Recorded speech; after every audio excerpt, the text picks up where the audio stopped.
नमस्कार,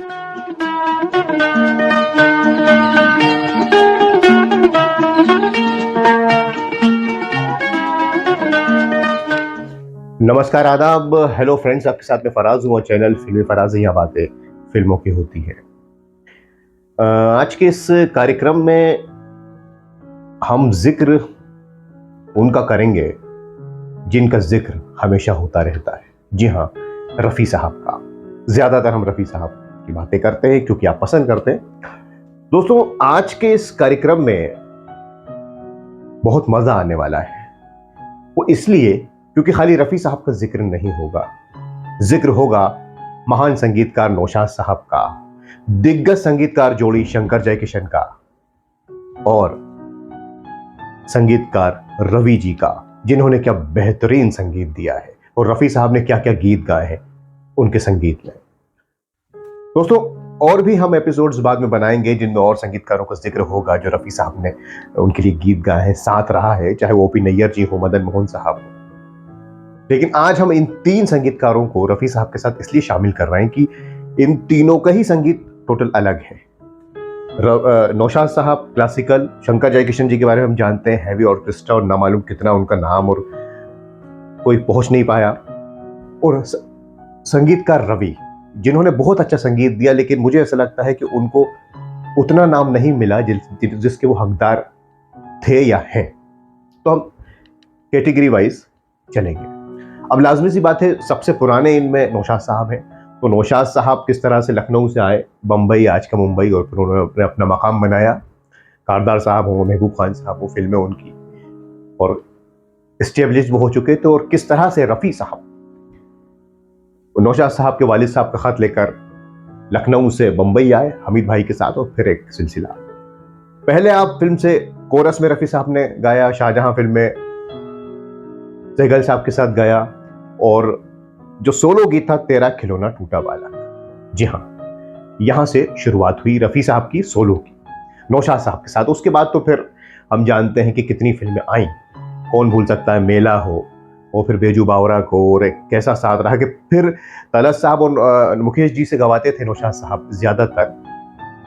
लेकिन फिर उसके बाद जो दौर बदला दीदार से, तो फिर उसके बाद चाहे वो दिलीप साहब की फिल्मों में उनका संगीत हो या कोई दूसरा एक्टर हो, नौशाद साहब ने वैसे भी बड़ा सिलेक्टिव काम किया है। और उसके बाद जो फिल्म आती चली गई, चाहे वो आन हो, अमर हो, मदर इंडिया हो, कोहिनूर हो, मुगल आजम हो, गंगा जमुना हो, मेरे महबूब हो, दिल दिया दर्द लिया, लीडर उसके पहले, आदमी, और नौशाद साहब का साथ शकील साहब के साथ ज्यादातर रहा, शकील बदायूनी जी, और रफ़ी साहब उनके गीत गाते चले गए।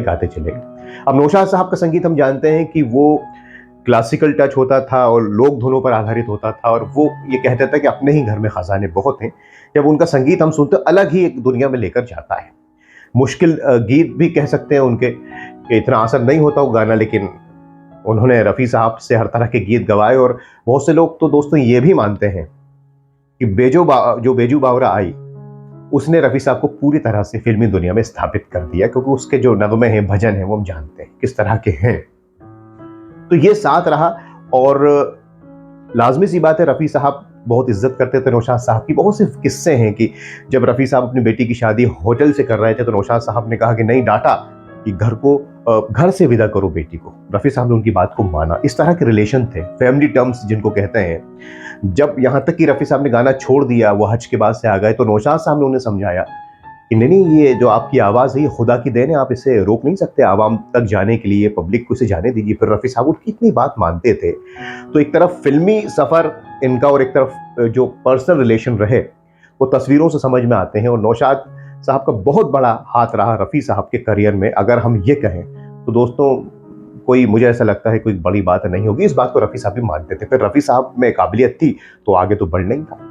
अब इनका जो संगीत है और जो गीत हैं, चाहे वो डुइट्स हों या सोलो गीत हों, आप दीदार के फिल्म के नगमे देखिए, हुए हम जिनके लिए बर्बाद, आन है, और मेरे महबूब, क्या क्या नज्म है, मेरे महबूब तुझे मेरी मोहब्बत की कसम, गंगा जमुना अलग है, गज़लें अलग हैं, और देशभक्ति के गीत अलग हैं। हर तरह के क्लासिकल, मधुबन में राधिका, अब ये जो कोहिनूर का है, हर तरह के भजन हम जिक्र कर ही चुके हैं। बैजू बावरा का। तो हर तरह के गीत रफ़ी साहब की रेंज को बहुत हर तरह से यूज़ किया और ऊपर लेके गए नौशाद साहब, समझ गए थे, निखारा। हालांकि उसी दौर में कई संगीतकार रफ़ी साहब को नहीं भी लेते थे, वो एक लोग ये कहते हैं कि वो उनको पसंद नहीं करते थे। हालांकि कई बार ये भी आता है कि नौशाद साहब क्योंकि रफ़ी साहब की आवाज़ का इस्तेमाल ज़्यादा करते तो वो एक राइवलरी तो होती थी, एक हेल्दी कॉम्पिटिशन भी कह सकते हैं। खैर वो सारी चीज़ों में हम नहीं जाना चाहते। बहरहाल रफ़ी साहब को जब आप सुनेंगे नौशाद साहब के संगीत में दोस्तों, तो एक अलग ही फील आपको आएगा। आप कहेंगे कि ये मोहम्मद रफ़ी वही हैं जिन्होंने क्या शंकर जयकिशन या रवि के लिए गाए, ओपी नैयर के लिए गाए हैं। एक अलग तरह से वो ढल जाते थे जब नौशाद साहब के साथ गाते थे, तो फिर वो नौशाद साहब के संगीत वाले रफ़ी साहब नजर आते थे, और वो तो अलग ही बात है, जिस हीरो के लिए गाते थे वैसा गाते थे। तो ये नौशाद साहब और रफ़ी साहब का हमने जिक्र किया मुख्तसर। बाकी बातें तो इतनी हैं कि न मालूम कितने एपिसोड्स बन जाएंगे। अब इस बात को यहीं पर हम थामते हैं। तेरा खिलौना टूटा बालक, तेरा खिलौना टूटा है किस्मत, दिन पड़ेगा जाना, क्या वक्त क्या जमाना। सुहानी रात ढल चुकी, हुए हम जिनके लिए बर्बाद, वो हमको चाहे होता हुस्न तेरा बेकार, मैंने तुझसे किया है प्यार। दुनिया के रखवाले सुन दर्द मेरे महबूब, तुझे मेरी मुहार, जाएंगे हम अकेले ये जिंदगी के मेले। जिंदाबाद जिंदाबाद है मोहब्बत जिंदाबाद, नैन लड़ जाए हैं तो मनवा माँ कसक होई बेकरी, प्रेम का छुटेरे हुस्न की क्या तारीफ करूं कुछ कहते हुए। दिलरुबा मैंने तेरे कार में क्या, आज की रात मेरे दिल की सलामी, आई है बाहर मिटे जुल्म सितम, प्यार का जमाना, मेरे पैरों में घुंघरू बंधा दे तो फिर मेरी चाल देख ले। आज पुरानी राहों से इंसाफ का मंदिर है ये भगवान, मोहब्बत की राहों में चलना संभल, तरपत हरी दर, मेरी जाने तमन्ना है, मेरी जाने वफा, प्यार की मन यही अरमान लेकर आज अपनी, एक झूठ है जिसका दुनिया ने रखा है मोहब्बत, बन मेरा ठिकाना चेहरे के मुसाफिर, हमको भी साथ ले। अब शंकर जयकिशन साहब का जिक्र करेंगे जिनकी शुरुआत हुई बरसात फिल्म से 1949 में। राज कपूर साहब किस तरह से पृथ्वीराज कपूर साहब उन्हें लाए और जोड़ी बनी शंकर जयकिशन, हसरत जयपुरी और शैलेंद्र साहब की। और बरसात में ही मैं जिंदगी में हरदम रोता ही रहा हूँ, ये रफ़ी साहब ने गाया। राज कपूर साहब ही के लिए जो चलता है ये बैकग्राउंड में ये गीत, जबकि उनके लिए तो मुकेश जी ही गाते थे, हम जानते हैं। शंकर जयकिशन ने शुरुआत में ही ऐलान कर दिया कि रफ़ी साहब तो भाई हमारे जो है साज सुर हैं वो हमारा साथ चलेंगे। उसके बाद फिर रफ़ी वो राज कपूर साहब की फिल्मों में संगीत देते थे, शंकर जयकिशन जी और फिल्मों में भी देते थे, और फिर रफ़ी साहब उनके लिए गाते रहे। हलाकू फिल्म हो, बसंत बहार फिल्म हो, क्लासिकल हो, हर तरह के गीत रफ़ी साहब गा रहे थे। 50 के दशक में रफ़ी साहब ने उनके लिए गीत गाए एक से बढ़कर एक, चाहे वो सीमा फिल्म हो, और फिर धीरे धीरे धीरे धीरे दौर बढ़ता गया, शंकर जयकिशन का नाम होता चला गया, नाम होता चला गया। और फिर 50 के आखिर में, वो 60 के दशक में खास तौर पे शंकर जयकिशन खुलकर रफ़ी साहब की आवाज़ का इस्तेमाल करते थे, क्योंकि शम्मी कपूर आ गए, राजेंद्र कुमार आ गए, जॉय मुखर्जी, विश्वजीत देव साहब के लिए भी शंकर जयकिशन ने संगीत दिया ही, एस डी बर्मन साहब ने दिया ही है, लेकिन शंकर जयकिशन साहब ने भी दिया है जब प्यार किसी से होता है, और भी फिल्में हैं। तो वो दौर था पूरी तरह से रफ़ी साहब का। और शंकर जयकिशन मुकेश जी की आवाज़ का इस्तेमाल करते थे, मन्ना डे साहब की आवाज़ का इस्तेमाल करते थे, जो राज कपूर साहब की फिल्में थी और भी, लेकिन इन तमाम हीरो जो रहे, जो टॉप पर थे उस जमाने के, फिर बाद में धर्मेंद्र भी आए और दुनिया भर के सुनील दत्त साहब जो एक्टर्स रहे मशहूर, और संगीतकारों ने भी हालांकि संगीत दिया, लेकिन शंकर जयकिशन ने फिर जो साहब वो सिलसिला, वो जंगली हो, आप फिल्म गिनते चली जाइए, रफ़ी साहब की आवाज़, और हम सोलो डुइट्स दोनों ही गीतों का आप मान के चलिए दोस्तों, प्रोफेसर फिल्म हो और लव इन टोक्यो हो, राजेंद्र कुमार की फिल्मों को कौन भूल सकता है, ससुराल हो, बहारो फूल बरसाओ है, आप अब उस गीत का मैं क्या जिक्र करूं, बहारो फूल बरसाओ मेरा महबूब आया है फिल्म, सूरज, और उसके अलावा अवार्ड्स, रफ़ी साहब को 6 बार अवार्ड मिले, 3 अवार्ड तो शंकर जयकिशन के संगीत निर्देशन में ही है, पहला अवार्ड उन्हें जरूर रवि साहब के संगीत निर्देशन में मिला, खैर उस पर हम बाद में बात करेंगे।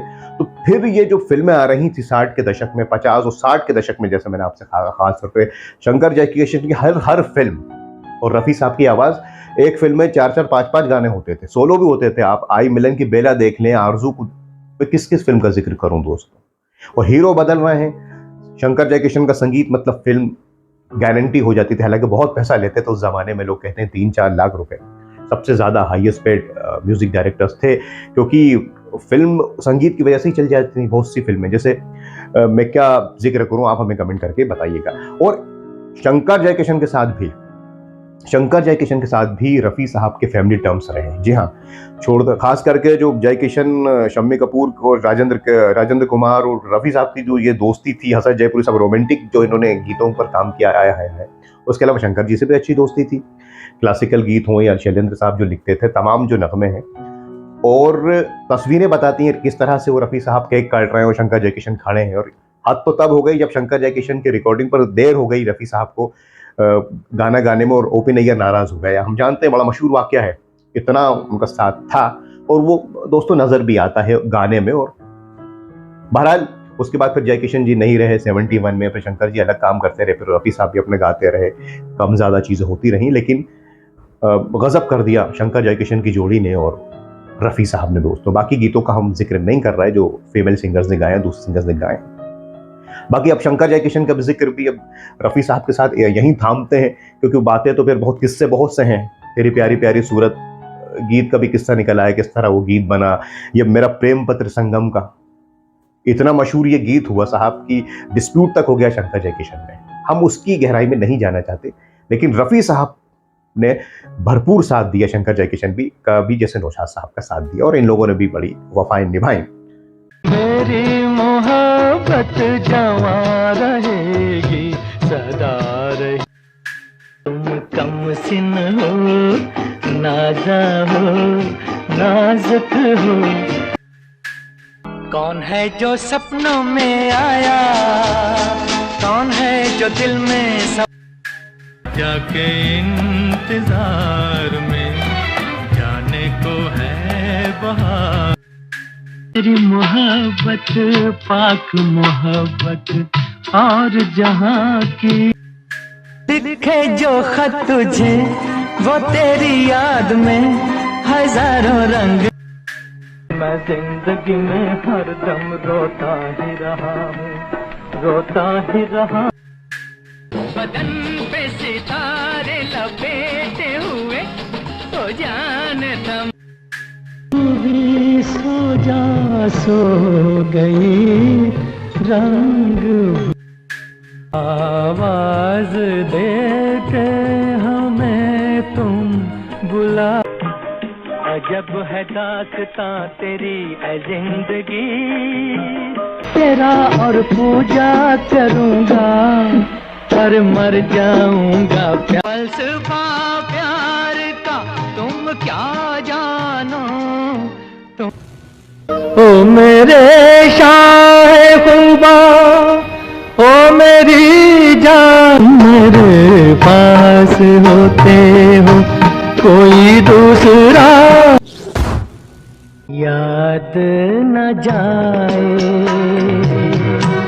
बीते खड़े को छुपा लो आंचल में, कहीं मेरी नजर, मैं गाऊं तुम सो जाओ, सुख सपनों फूलों की रानी, बहारों की मलका तेरा मुस्कान, तुम मुझे यूं बुला न पाओगे। तेरे जलवे पर आए भी होंगे लेकिन झलक मेरे ख्वाबों में होगी। आंसू का हमारे गम न करो वो बह। बहारों फूल बरसाओ मेरा महबूब।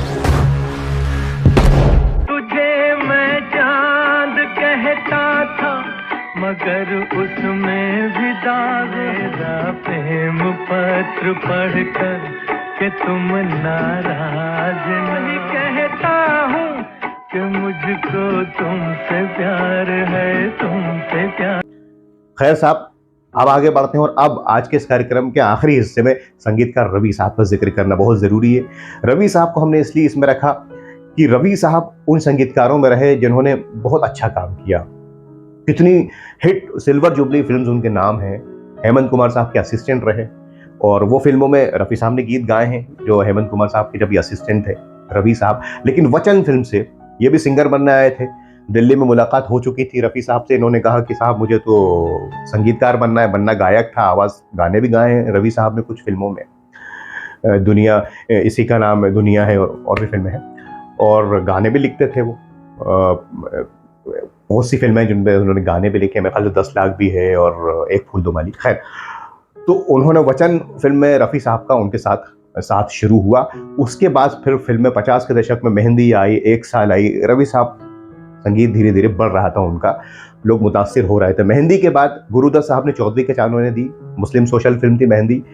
चौधरी का चांद ने फिर क्या किया बताने की जरूरत नहीं। गुरुदत्त माली हालातों से गुजर रहे थे, पैसे की कमी थी, कागज के फूल न चलने के बाद संगीतकार रवि आए। शकील साहब साथ में आए पहली बार। उसके पहले शकील साहब गुलाम मोहम्मद साहब या नौशाद साहब के साथ काम करते थे ज़्यादा। चौधरी का चांद ने सारे रिकॉर्ड तोड़ दिए। चौधरी का चांद इस गीत के लिए रफ़ी साहब को पहला फिल्म फेयर अवार्ड मिला जो रवि साहब का संगीत था। और हालांकि रवि साहब को मेरे ख्याल से नहीं मिला बेस्ट म्यूजिक डायरेक्टर का अवार्ड, और शकील साहब को भी मिला। उसके बाद फिर हालांकि बी.आर. चोपड़ा साहब या रवि साहब महेंद्र कपूर साहब से गवाते थे क्योंकि डिस्प्यूट था थोड़ा सा बी.आर. चोपड़ा साहब और रफ़ी साहब के बीच हो गया था। लेकिन जब जरूरत पड़ी तो संगीतकार रवि ने चोपड़ा साहब से कहा नहीं साहब ये गाना तो रफ़ी साहब गाएंगे चाहे वो वक्त फिल्म का गीत हो। उसके पहले तो रफ़ी साहब गाते ही थे, इंदत्ता साहब जब संगीत देते थे, फिर बाद में डिस्प्यूट हुआ। लेकिन जब जरूरत पड़ी तो रवि साहब अड़ गए कि नहीं साहब। वो बी.आर. चोपड़ा साहब ने कहा ठीक है भाई रफ़ी साहब गाएंगे वक्त का टाइटल सॉन्ग। और भी ऐसे कुछ गीत रहे। बाकी तो फिर वो रवि साहब कहते थे कि मैं हर गीत रफ़ी साहब को ही ख्याल में रखकर बनाता हूँ। फिर वही 60 का दशक साहब शुरू होता है और राजेंद्र कुमार की फिल्में हो, कुछ शम्मी कपूर साहब की फिल्में भी हैं और तमाम जो एक्टर्स थे, विश्वजीत हो, शहनाई हो, सगाई हो, जॉय मुखर्जी साहब की फिल्म दूर की आवाज़ हो, आज और कल सुनील दत्त साहब की फिल्में हों और तमाम जो एक्टर्स की फिल्में रहीं, बहुत सी फिल्मों का जिक्र में क्या काजल को कौन भूल सकता है, छू लेने दो नाजुक होठों को। किस तरह से साहिर साहब ने गीत लिखा।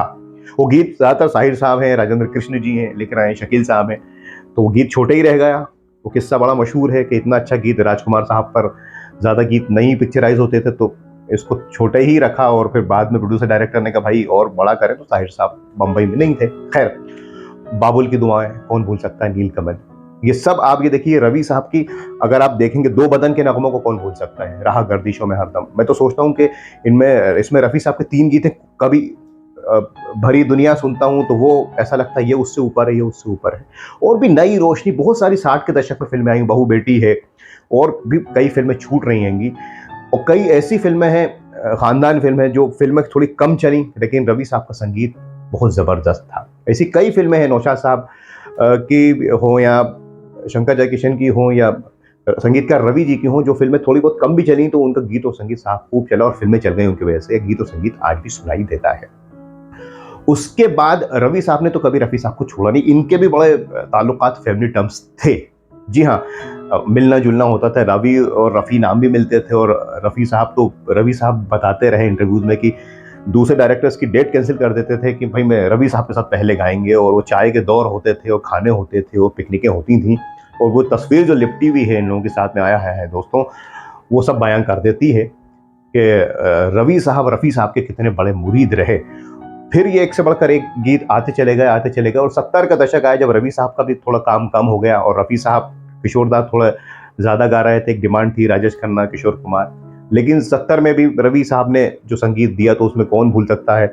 आज मेरे यार की शादी, ये बाद में एक फिल्म आई अमानत जो लेट रिलीज हुई, दूर रहकर न करो बात, एक महल हो सपनों का, फिल्में आती रही और रफ़ी साहब के साथ गाते रहे। और फिर 1980 में रफ़ी साहब इस दुनिया से चले गए। फिर बाद में रवि साहब अपना काम करते रहे, उनकी फिल्में आती रहीं, निकाह हो, तवाइफ, फिर बाद में वो भी नहीं रहे और उन्होंने, हम जानते हैं कि मलयालम फिल्मों में बड़ा अच्छा संगीत किया। तो ऐसा साथ रहा संगीतकार रवि के साथ मोहम्मद रफ़ी साहब का। मिली खाक में मोहब्बत जल, तुझे भुलाने की कोशिशें भी तमाम, लगता है जैसे सारे संसार की शादी है। आज मेरे 14वीं का चांद हूँ या आज अपनी महफिल में आए हुए हैं, जाने बहार हुस्न तेरा बिन, इस तरह जीते हैं ये लोग बता दो, रहा गर्दिशों में हरदम, मेरे शर्मा के न यूं ही खो देना, रंगीन ये वादियाँ ये फिजाएं बुला रही, मुझे प्यार की जिंदगी देने वाली, धागों का त्योहार राखी, धागों का, मेरी मंजिल बता या जिंदगी को छीन, फूल की दुआएं लेती जा तुझ भरी दुनिया में कोई भी हमारा, हाय रे इंसान की मजबूरियाँ, दीवाना कर गया आज मुझे, फिर पुछ के लिए रुका है, किसके लिए रुक, भूखे गरीब की यही दुआ है, शामिल हो मगर सबसे जुदा लगती, तू होके बड़ा बन जाना, अपनी माता का रख, कोई तुझसा नहीं हजारों में, हसीन इतनी जवारात क्या, एक कसूर की इतनी बड़ी, अजब तेरी कारीगरी रे करतार, समझे भी का बदन ये हुस्न का आलम, तुझको पुकारे मेरा प्यार, ओ नन्हे से फरिश्ते तुझसे ये कैसे, जब है मालिक तेरा जहां, तेरा जान मन जाना ने मन, जान मन जाना ने, हुस्न से चांद भी शर्माया है, क्या जब साज है ये शहनाई, वक्त से दिन और रात, वक्त से कल, आज उड़ता हुआ एक पंछी जिंदगी की बात, ये जुल्फ अगर खुल के बिखर जा, लग जा गले दिल डुबा, कहाँ रोक के चली ओ गुलाब, तो ऐसे जियो जैसे सब तुम, अगर संसार में औरत न होती तो बीते तेरे जीवन की घड़ियां, आराम इश्क है तुझी से मेरी जान जिंदगान, आज का के नजर यूं उठाई जाती है, जिंदगी के सफर में अकेले थे हम, मिल गए दूर रह कर ना करो बात, करीब है मेरे दोस्त है मेरे हमदम, मोहब्बत रंग लाएगी, हसीना मान जाएगी, मोहब्बत रंग लाएगी। तेरी जवानी तपता महीना। तो दोस्तों अलग अलग इनका म्यूजिक टोटल अलग है, बहुत ऐसा नहीं है कि बहुत क्लासिकल हो, लेकिन धुनें इतनी मीठी होती हैं कि सुनने में मजा आता है। और सबसे बड़ी बात, मकबूल बहुत हुए उनके नगमे। मतलब 60 के दशक में तो ये तक होने लगा था कि ओपी नैयर हो, ये संगीतकार रवि टक्कर देते थे शंकर जयकिशन तक को। जी हाँ, 1965 में आप देखिए ना, आरजू फिल्म भी आई थी, खानदान फिल्म भी आई थी। खानदान के लिए मेरे ख्याल से रवि साहब को अवार्ड भी मिला है, और कई फिल्मों के लिए नहीं मिला, खैर वो अलग बात है, संगीत अवार्ड की एक अलग कहानी होती है। तो बहरहाल रवि साहब के साथ रफ़ी साहब अलग हो जाते थे, चाहे वो देशभक्ति गीत हो, रोमांटिक के तो क्या कहने, चाहे वो दर्द भरे गीत हों, अलग अलग फिल्में हैं। बाकी बातें बहुत सी हैं, मैं क्या क्या बातें करूं, क्योंकि प्रोग्राम बहुत लंबा हो जाता है। खैर, आज के इस प्रोग्राम में हमने रफ़ी साहब का जिक्र किया, नौशाद साहब के संगीत निर्देशन में। वो गीत सुनकर आपको अंदाजा लग जाएगा कि रफ़ी साहब की क्या, मतलब क्या उनमें था कि ये रफ़ी साहब शंकर जयकिशन साहब के साथ तो फिर जंगली कहे और ना मालूम कौन कौन सी फिल्में हैं साहब, फिर वो एक अलग ही दौर हो गया। और फिर संगीतकार रवि साहब के साथ अलग तरह के नगमे। और एक चीज़ और बयान कर दूं कि इन सारी हीरोज़ के लिए गाया, इन और तमाम इन म्यूज़िक डायरेक्टर्स के लिए रफ़ी साहब ने, कैरेक्टर जो आर्टिस्ट होते हैं उनके लिए भी गाए, कॉमेडियंस के लिए भी गाए, चाहे वो महमूद साहब हों या जॉनी वॉकर साहब हों या तमाम राजन नाथ जी हों, उनके लिए भी गौर, वो भी गीत मकबूल हुए। तो बहरहाल अब आज के इस प्रोग्राम को दोस्तों यहीं थामते हैं, क्योंकि अगर जिक्र नौशाद अली साहब का हो, शंकर जयकिशन जी का हो, संगीतकार रवि साहब का हो, रफ़ी साहब का हो, तो साहिर, शकील, तमाम राजेंद्र कृष्ण जी सबका जिक्र होगा, प्रेम धवन साहब, तमाम और भी कुछ लोगों के नाम छूट रहा, हसरत जयपुरी, शैलेंद्र जी, तमाम लोगों का जिक्र होता ही रहेगा। तो आपको अलग ही, जब आप इस वीडियो को देखेंगे, जब सुनेंगे नगमे, तो आप अंदाज़ा इन संगीतकारों से भी रूबरू होते ही रहते हैं, और अलग तरह से होंगे, क्योंकि जब नौशाद साहब के गीतों के बाद शंकर जयकिशन के गीत आएंगे, शंकर जयकिशन के नगमों के बाद संगीतकार रवि के गीत आएंगे, जब आप उनको देखेंगे और सुनेंगे तो अंदाज़ा होगा क्यों ये अलग थे और क्यों इतने महान थे, और रफ़ी साहब कैसे बदलते गए। जब जाते थे स्टूडियो में तो नौशाद साहब के हो जाते थे, शंकर जयकिशन के हो जाते थे, संगीतकार रवि के हो जाते थे। ऐसे ही उस दशक में, उस दौर में इतना मीठा काम नहीं हुआ, ऐसे ही हम इन लोगों को बार बार याद नहीं करते। बहरहाल मैं ये नहीं कहूँगा इन तीनों में से आपका फेवरेट संगीतकार कौन है, सभी महान है, लेकिन ये ज़रूर बताइएगा कि इनकी कौन सी आपकी फेवरेट फिल्में हैं, नौशाद साहब की, शंकर जयकिशन की और संगीतकार रवि की, और क्या आप मेरी बात से सहमत हैं। और फिल्मों का नाम भी बताइए आपके फेवरेट, और गीतों के भी बताइए कि टॉप 10 गीत जो रफ़ी साहब ने नौशाद साहब के लिए गाए, शंकर जयकिशन के लिए गाए और रवि साहब के लिए, वो आपके कौन से हैं। खैर, अब बात को यहीं थामता हूँ, बात लंबी होती चली जाएगी दोस्तों। आपके कमेंट्स का इंतज़ार रहेगा। अपना ख्याल रखें और जुड़े रहें फिल्मी फराज चैनल से। नमस्कार, खुदा हाफिज़।